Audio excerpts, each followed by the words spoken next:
All right, hello. My name's Nathan. It's been a minute, and this is episode 11 of the Weirdest of the Weird podcast. It's been a minute. When I was setting up my whole setup and stuff like that, I was really just saying to myself, "Wow, I really have forgotten how to do some certain things." But you know, I missed this, and I figured, it's been a minute, so why not? What the hey? I might as well do one of these. Again, like, I did take my time watching a lot of movies in the episode today that I'm going to talk about, but again, these are all excuses. But yeah, we're just going to get right into it.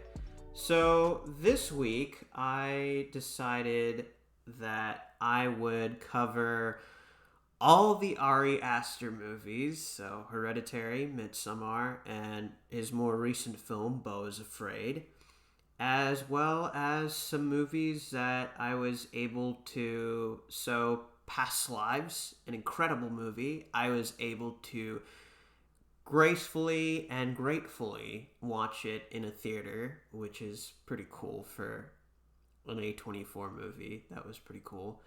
I watched Tar on an airplane. It was quite an experience considering the movie's 2.5 hours, and it's long, but we'll get into it. And then I watched The Bear season 2, which was again very phenomenal, just as chaotic and fast paced as the first season. Um, I watched Old Boy, the 2003 version. And again, this is I because they were doing an anniversary rerun of the film in theaters. Um, but I don't know. I just figured I'll just watch it not in theaters. I don't know. I am starting to regret it a little bit. Not gonna lie, but I also got a chance to watch Magnolia as well as The Reader, and The Reader. I'll get into it, but fuck, man, it was something I was not expecting. Yeah. But so I want to dive in talking about Past Lives because this movie was really artistically something. Because genre wise, it is a love story, but I feel like this movie conveys a lot more in body language and in expression um, than actually, in more overrated circumstances of kissing someone and telling them I love them. It was very interesting to see this kind of version of it, and again, this is all very much so subtly. The main story is this love between two childhood friends who start to reconnect further into their lives, and there is a great distance between them. One decided to stay in South Korea, and the other is in New York. And also, from one person's perspective, you see a sense of the like her family emigrating from South Korea to the U.S. And it was, I feel like how this film put everything together was just so flawless. I typically have a rule for me when it comes to good love stories told on film. There always needs to be a tragic twist because to me, that is what makes that love authentic and what makes it real. And this movie is that, but instead of it being a love story, it supersedes that narrative into being a story of two souls. Um, as you'll see in the film, it states what are the odds that, you know, two random strangers know each other from their past lives and they are able to, in their reincarnated selves in the next life, find each other. What are the odds of that happening? And because that would be something rare in itself, but also something of a beauty too. um,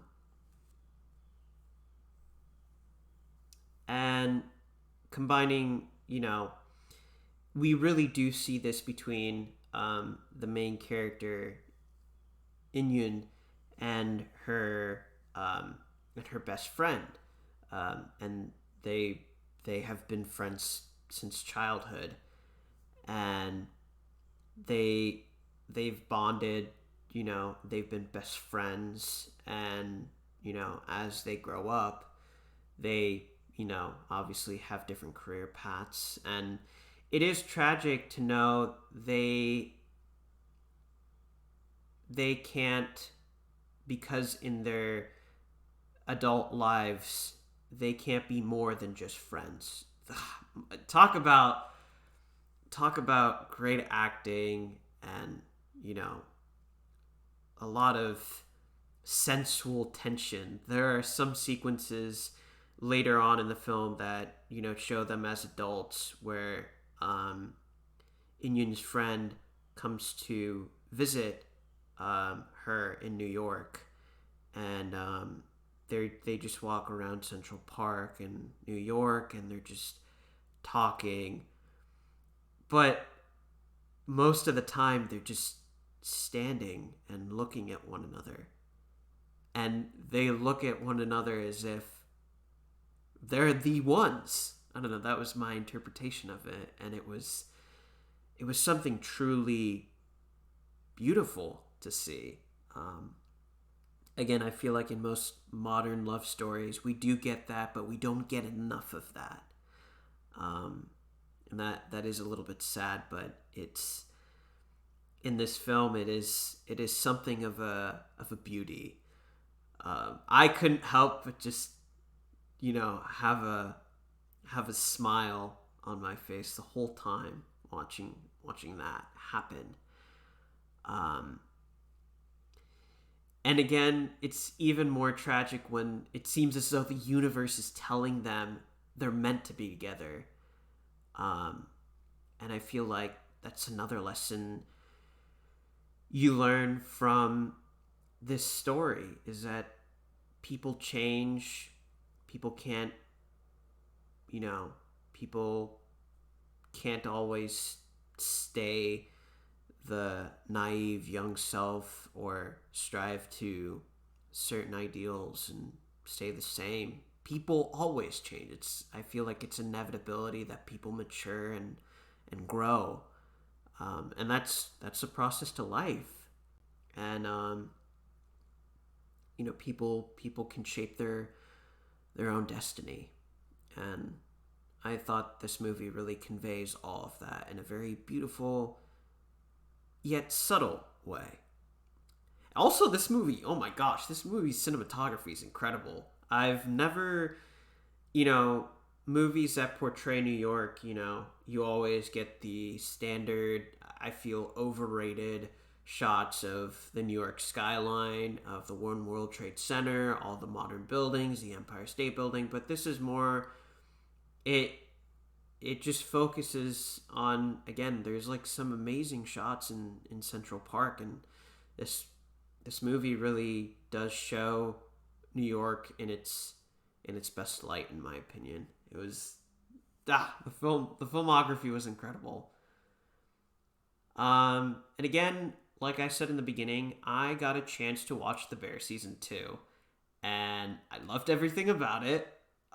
Season 2 expands the narrative of season 1, with Carmy and the whole gang just chaotically trying to restructure his older brother's store into something more, into something creatively freeing for him, upscale, shall we say. And you follow a lot of each of the characters as well. Episode 6 and 7 were French Kiss. Mwah. They were gems for me because it was seeing all the special guest appearances of Bob Odenkirk, Jamie Lee Curtis. It pitched in a lot, with their very little screen time. It was, you also,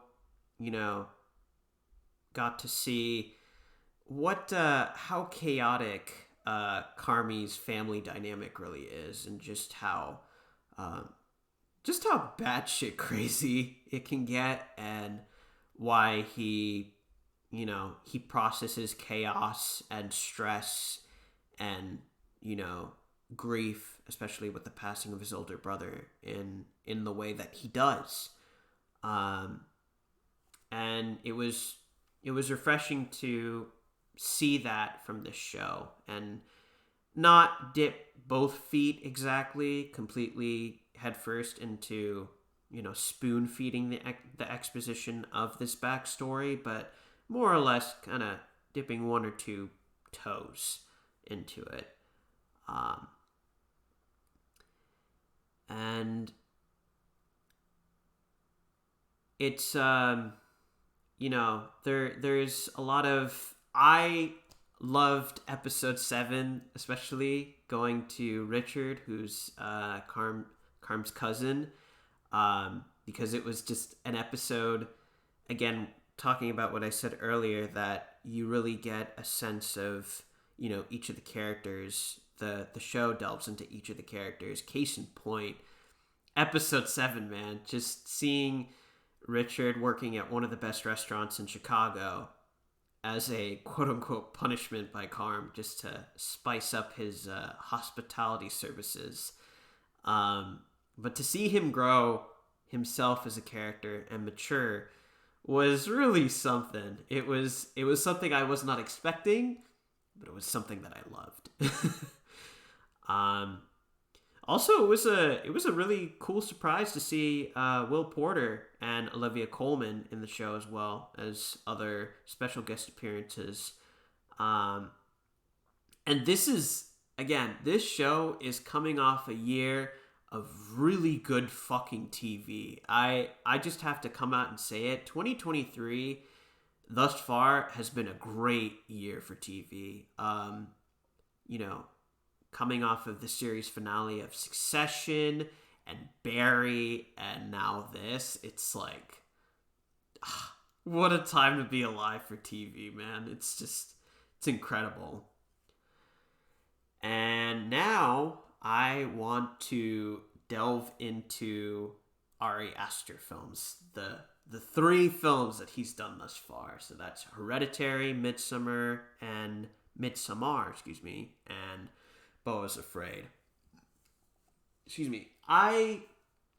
Going into this, I didn't know how chaotic, or more specifically, batshit crazy these films were gonna be. In terms of exposure to Ari Aster films, I've seen clips and sequences from his sophomore run, from his directorial debut from Hereditary, Midsommar. So I kind of had like a general gist of what I was walking into. But with Hereditary, he really knocks it out of the park as a directorial debut. Like he dives into headfirst the subject of family dynamics, or in this case,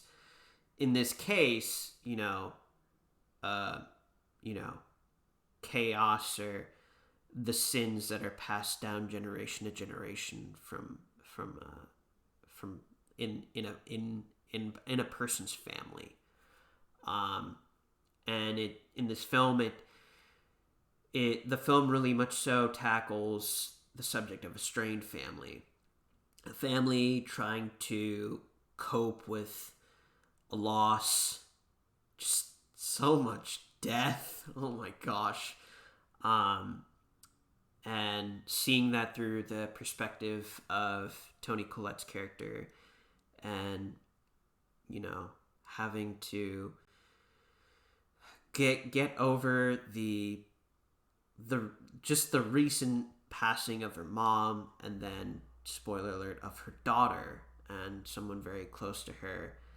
Um, what I love is that there is a certain sense of realism in that. Of there, I feel like there is, when you go to therapy or when you talk with someone, you know, people like come up with, oh, there's, certain ways that you can cope with loss and with grief, and, people state it like it's a bullet point process when it's really not. Um, I've seen people, you know, grieve in many ways that are not mentally healthy for oneself, but, also ways that are not helpful to that one's well-being. And this movie very much so captures that realism. Um, you see Toni Collette's character just diving into her work, which is she makes these doll houses, and the the filmography in this film is able to very much so pull all these really cool optical illusions where it's just like, whoa, is this a doll's room, or is this an actual room? The camera is able to play with, you know, character, sets and models, and very much so measure and play around with spacing. And I love that. It really did catch me off guard in a couple of scenes in the film. Um, and man, the movie, for what happens, and this is the beginning of the chaos and insanity that Ari Aster starts to build. The insanity in this film starts as you also sense this in the score of the film, which is incredible, by the way. It starts as kind of like a low drum, a low heart rate, where you're in a nightmare, but you don't realize it's a nightmare, and then it starts to build and build and build, and this film, I felt like my heart was slowly, like the soundtrack, starting to build and build and build, and by the time the movie ended, I kind of had to pull my chair back, take a lap, and actually breathe, because I felt like the whole film I was not able to breathe. I was like, to try, and I kind of spaced out and forgot how to breathe. It was kind of terrifying. But the rhythm, the narrative rhythm of that emotional feeling that Ari Aster is able to try and make the audience feel in this film. And as the story pushes more and more, I feel like in this film, the narrative tempo that Ari Aster was able to convey was very good. And again, this is his first film, and he knocked it out of the park in that element. And then in Midsummer, fuck, I keep saying Midsummer for some reason, like a stupid idiot. I don't know why. In Midsommar, excuse me, the theme of loss from the first film is very much so not only elevated, but the way that the main character handles it is a lot worse, and it's very sad to see and very jarring, from because the movie just opens with what happens, but on a very visceral and just very explicit level. and the character can't help but blame herself. And again, Ari Aster coming in with the sense of realism on that, I could kind of relate to that, and I was just like, feel that sense of guilt on oneself really eats at you. And it doesn't help that she's trying to find closure from her boyfriend, who's a complete douche, and does not have any friends, so she's very much so trying to confide in him, and he's not helping her whatsoever. Like, he's saying he's there for her, but he's not really there for her. And the semblance of closure, you know she goes through a journey of trying. The objective for this character is to try and find some closure with all this grief. And by the end of this film, she does find it. She does find it, but it's with an asterisk. It's down to how you interpret it. I think for me, it's definitely with a big asterisk, because as you see when they go to this festival, that is completely remote, and the horrors that they see, as well as the trippy visuals that you see in this film. My goodness, it was it was a little bit weird and out of it, but I love that Ari Aster visually in that aspect does not experiment or go off the rails with it when he tries to convey the visuals of being high. And also, I kind of relate to that. If you go through a low point like that, I don't blame you if you want to smoke a couple joints. I mean, for me, my limit would probably be not a lot to the point where I'm questioning reality like the characters do in this film, but that is also Ari Aster coming in with that realism. So I did feel a little tripped out, a little high watching this movie when I was seeing the scenes with the trippy visuals, but the sheer beauty of all the bright colors and the mix of the trippy visuals, it made it not only a lot to take in, but again, it really makes for a very vibrant film. Going from Hereditary to Midsommar, Ari Aster goes from darkest of darks to lightest of lights. Most of the shots in this film take place during the day. And another thing I didn't notice was that if you pay really close attention, there are certain details like grass and flowers that start to change.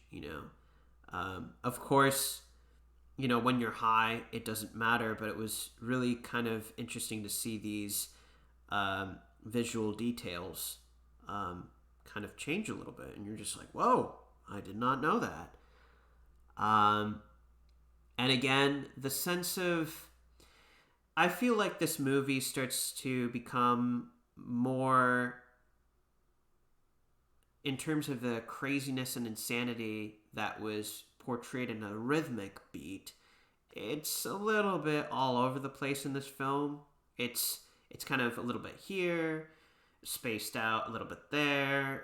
It's very sporadic, and I'm glad it's not a lot to take in, but I still felt I missed that rhythmic tone and that rhythmic pace of insanity, and how Ari Aster was able to kind of build it up.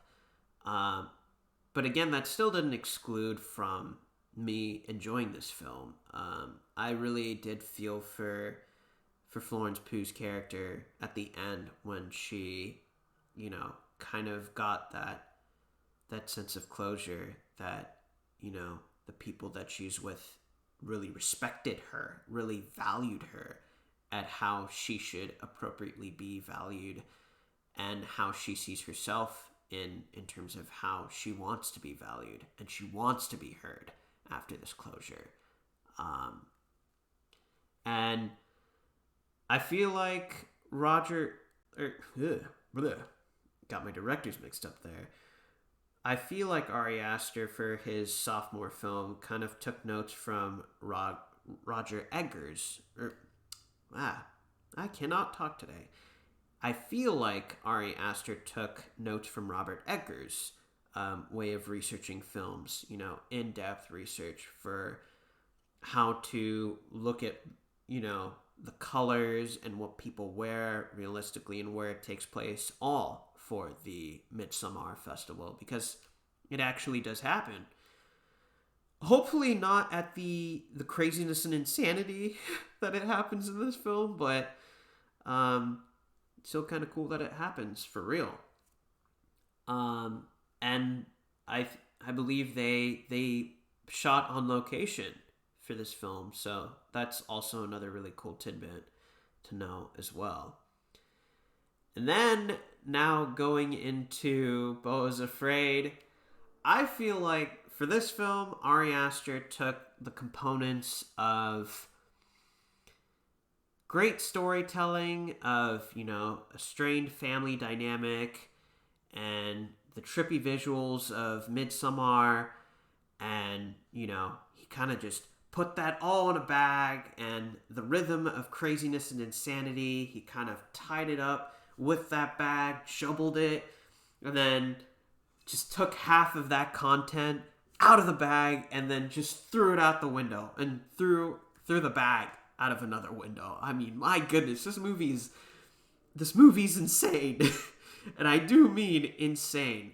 The rhythmic pacing from Hereditary that I was talking about of insanity it's non-existent in this film. It's just from the get-go insanity. It's not 11 out of 10 the whole time in the film, but it is definitely weird. It is definitely crazy. And my goodness, it's just it's a fucking roller coaster, man. It's just it's nuts. And the movie is, I would describe it as a 3-hour nightmare that takes you on this anxiety-induced ride with a very, very terrified, very unsure of himself Joaquin Phoenix, who I think, for the good qualities of this film, he really does do a great job of finding various different ways to express grief, not only grief, but confusion, extreme confusion, and kind of being a reliable narrator or a reliable audience member, just an everyday person who's just thrust into these batshit crazy situations. And he does a really great job of, and the film as well, just having this sense of dread. And this movie does share a lot in common with Hereditary, that, once you start it's go in terms of the the pace of anxiety and the situations that Joaquin Phoenix's character is just thrust into.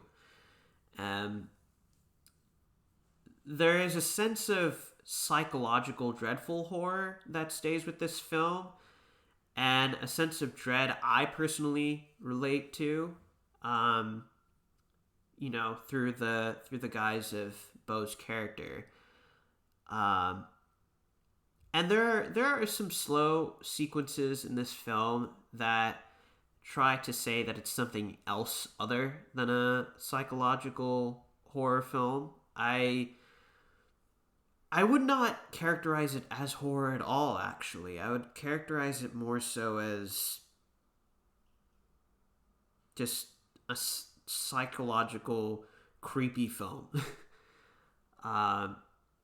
Because the premise of the film is that Beau has to go to a family member's funeral.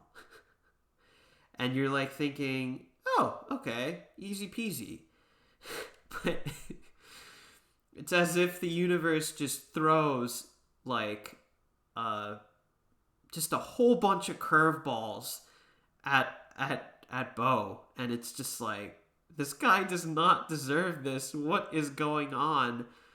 And you also find some very, I mean, there are some shots in this film that were just so traumatic, especially towards the end, where I'm just like, I like physically cringed watching it. I was just like, what is that? No, what is that? Oh.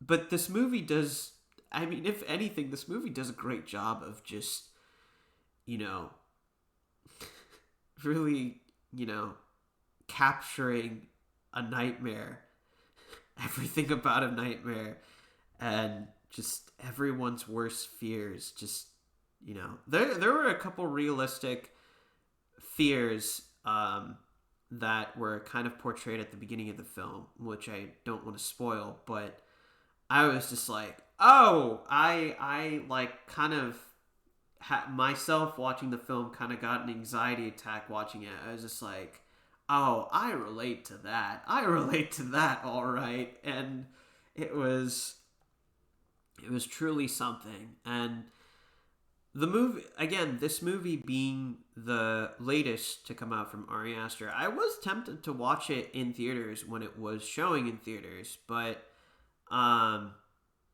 it's, I don't know,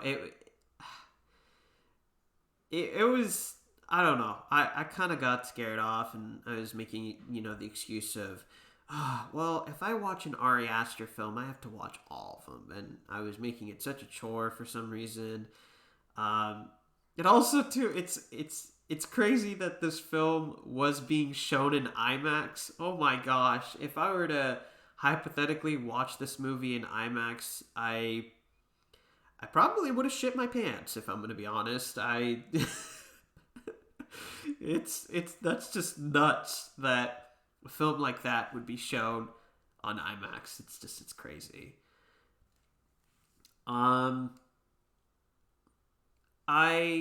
I do appreciate the themes of what the film was showing. Again, of all the three films that Ari Aster has shown, the family dynamic is very much so, you know, more so the messed up family dynamic between Bo and his family is very messed up, which is, again, Ari Aster coming in with that realism. But I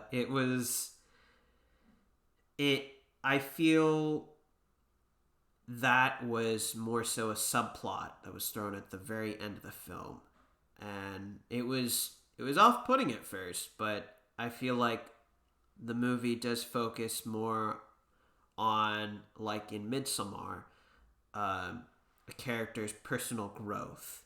You really do see that with, I mean, you have some semblance of hope in that for Bo, but my issue is that the story does not fully commit to that, and it was rather unfortunate. I don't know if it was, you know, a choice on that part, but it kind of threw me off to see, you know, the character be shown these opportunities to grow as a person, but he chooses not to take that step.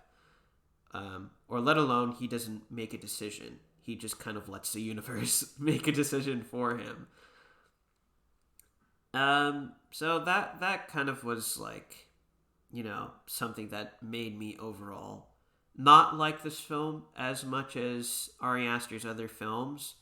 Don't get me wrong, visually it is, I love this film. Ari Aster is very much so, he took the chance to, with this third film, experiment with a lot of really cool visuals. And I love that. But, I don't know, I feel like caught up in the moment, the content and storytelling of what was happening kind of was pushed off to the side. Also, it was pretty hilarious to see Bill Hader's cameo in this film. I was just like, what the frick? What? Okay. It was just so random, but it kind of pulled me out of it and made me laugh a little bit. Um, but yeah, it was that was my take on Ari Aster's three films this far, and I am very much so looking forward to what he puts out next because these stories are very cool. Another film that I also got a chance to watch, and again, this is also 3 hours, and it was very intimidating for me to just sit down and watch through, was Paul Thomas Anderson's Magnolia. Um, I have not watched all of PTA's films. Um, I'm a little bit intimidated to watch Boogie Nights because of it. I'm a little bit intimidated by it because the film is about a very young Mark Wahlberg trying to make it into the world of porno films. So I'm just like, I don't know if I'm ready for that, but we'll see. But it was Magnolia was I feel I feel like if I were to describe it in a phrase, I feel like there's a lot happening. I and I feel like because of that, I was not able to personally resonate with this film. I do understand the emotional tethers that it was trying to pull from, you know, the various stories that it was trying to tell because the basic premise is you are storytelling wise, you're seeing different stories of, I believe it's Philip Seymour Hoffman being a caretaker for a person who's in hospice. Julianne Moore's character, who is going through some drug issues. Tom Cruise, again, very much so a big surprise he's in this film, playing a master seducer, kind of TED Talk person, um, and another character who's kind of a washed up, are you smarter than a fifth grader contestant who is down in his depths financially. John C. Riley, who plays a, uh, to the letter by the book kind of cop. He was one of my favorite characters in this film. Um, a character who's retiring. He's doing his final episode of, you know, of the same show of Are You Smarter Than a Fifth Grader? Um, and then there's a kid who's also, you get a story narrative from him of, he's practiced, and he's quizzed himself loads of times of all the questions and being academically smart and knowing his stuff on all the questions that's going to be asked on this game show. And and also the daughter of the dad who of the gentleman who is hosting the game show. So I believe that's like 8 different stories. Um, but what I love is that PTA is able to, you know, not make it seem too bloated. He's able to really much so in a very because the whole point of the film is that all of these 8 lives in the San Fernando Valley are connected. That's what kind of the main premise of the story is trying to push forward. And I love that, but there were I do admit in the 3 hour runtime that you are shown, um, there's just a little few here and there sequences where it kind of you kind of see a plot hole. Um, but I love the story or stories that were told. Um, and it's there's a lot of very powerful sequences in this film. You know, the tragic twist of, I mean, again, all of these stories are tragic. You know, they're, you know, you see these each of the stories, you know, you look as an audience member with eager fascination. But with each of them, there's a dark side. There's a sad part, and I feel like that's PTA's way of saying no one's perfect. I mean, they may seem perfect on the exterior, but on the interior, they're probably hurting, and I that's what I kind of loved about the film. It had a very emotional and sensible, like like you know, texture to it, and I love that. And I the ending, all I'm gonna say is the ending to this film is what the fuck. the the main point of what I just stated earlier is what I loved with the film, but towards the end I was just like, okay, that just happened. But it kind of makes the, I don't know, kind of makes the story even more emotionally tangible, I guess, as you're coming towards the end of the film. And yeah, it was, did it need to be 3 hours? No, but you know, I was very much so happy to see what, you know, PTA was able to do with that time. Um, Now, the next film that I watched, so going into it, I kind of expected it to be a very scandalous. I kind of expected it to be a very scandalous, you know, extramarital affair, or you know, a love story, you know, that isn't meant to be, you know, or as the movie plays out, a movie between a very young boy and an older woman, and you kind of expect that. Oh, okay, so that's the story right there, and it's going to be a time jump because you see Ralph Fiennes as the older character. Boy, was I wrong. I did not. I went into this film not knowing what to expect, and by golly, I am not going to spoil the film. Uh, I suggest you watch it, but when I figured out the twist, oh man, it was.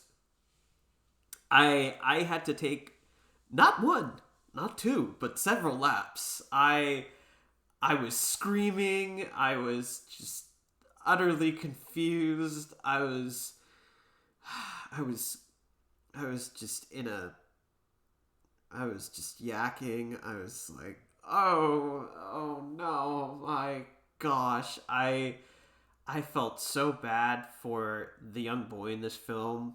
I was, you know, it was I was a fucking idiot going into this movie. I you know, and also to begin with, I was I went into watching this movie first of all under the impression that it was directed by the same director who directed Tar.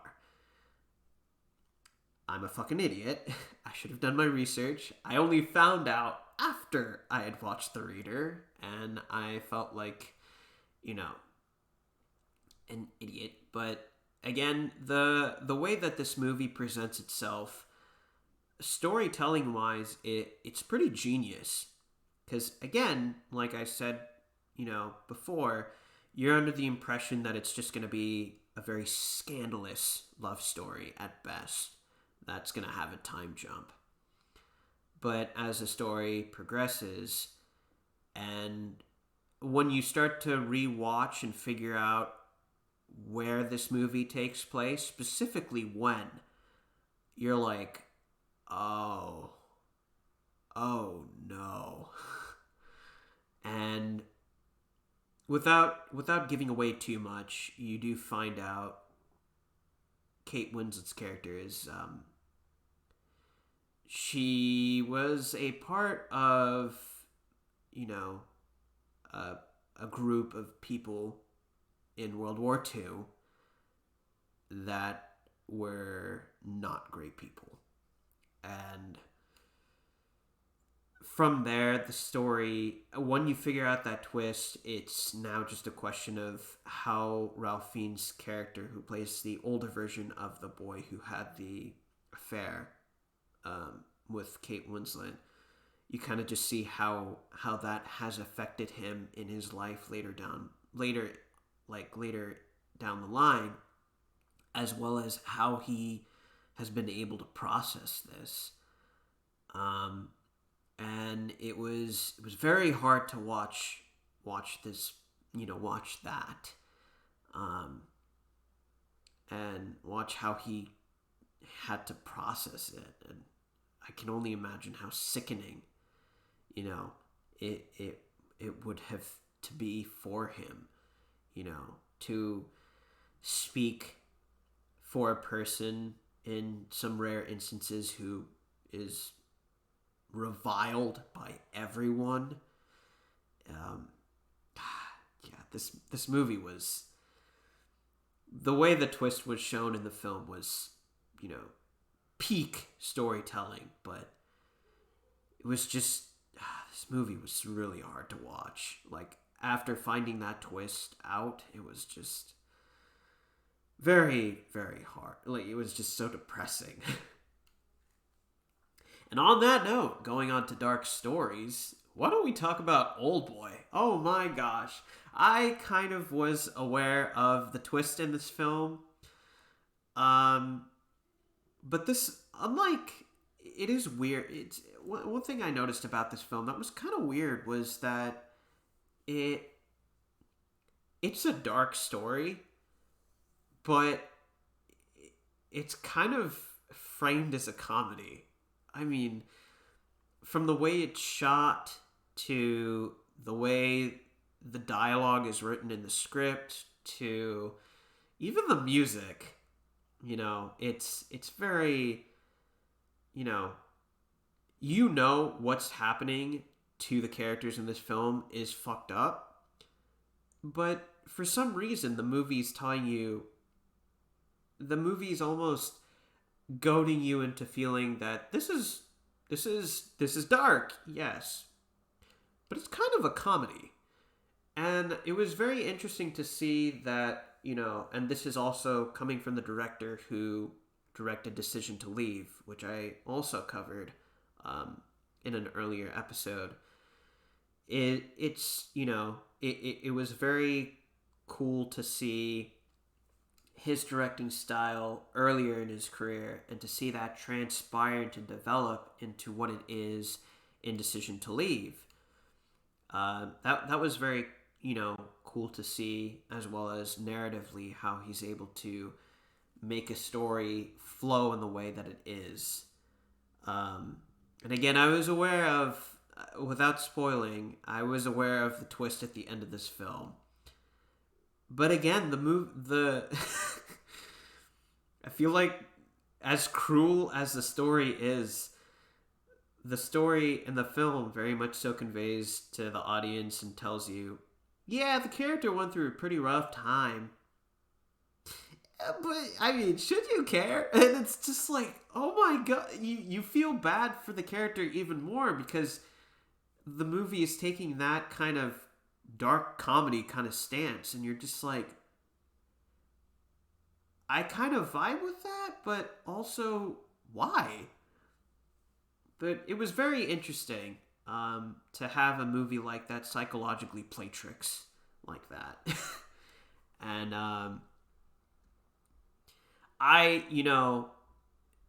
seeing that it is a classic revenge story of the main character going through this horrible ordeal and then years later coming out and trying to, seek justice for his wrongdoing. You are very much so rooting for him.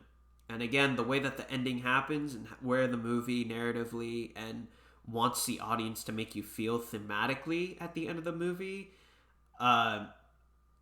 all that coming together at the end just floors you, because you're just like,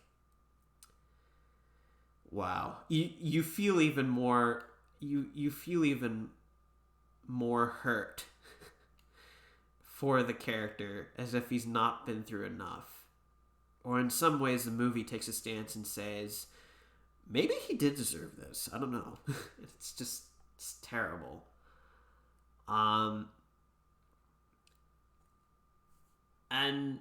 on a, you know, I don't know how to feel kind of note, I watched Tar. So this movie is, it when I want, I mean, it kind of makes you feel in a certain way that you are watching,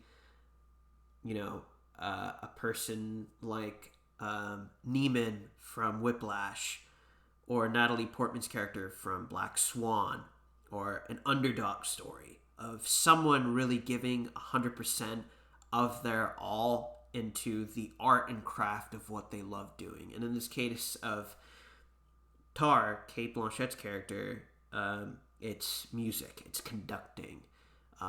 It's conducting for the most prestigious orchestras in the world. That's what the story surface level kind of explains at the beginning of this film.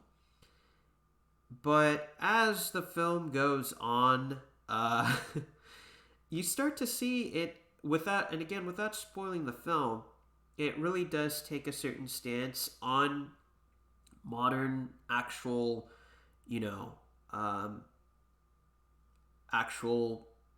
real life situations that are happening, specifically about the Me Too movement, and people being abused in certain isolated, or what seems like isolated, work environments, and seeming that they don't really have anyone else to talk about, and about cancel culture as a whole, and seeing testing and really making you question the limit of, okay, what is true creative inspiration and true creativity, and what is pushing that to actually be abusing that power, especially.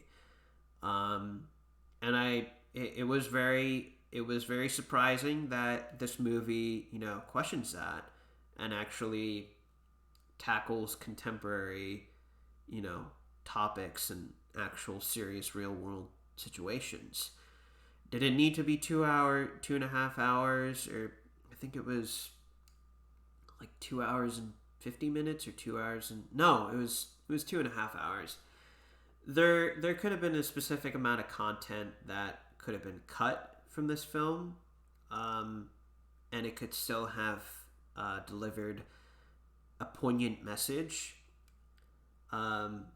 Specifically, shots showing, Tar's prowess and knowledge and intelligence, and her excess fame and wealth. I feel like there could have been maybe just 1 or 2 minutes just shaved off of that. But again, the movie does do a great job, of portraying a celebrity in the 21st century acquiring fame and fortune, and being talented, and what counts for talent in today's day and age, according to our modern society. So I really appreciated that about this film. Well, that is going to cover it for this week's episode of the Weirdest of the Weird podcast. As usual, and of course, if you like what you're hearing, and if you want to hear more of it, why don't you go ahead and leave a like at the video and subscribe for more content.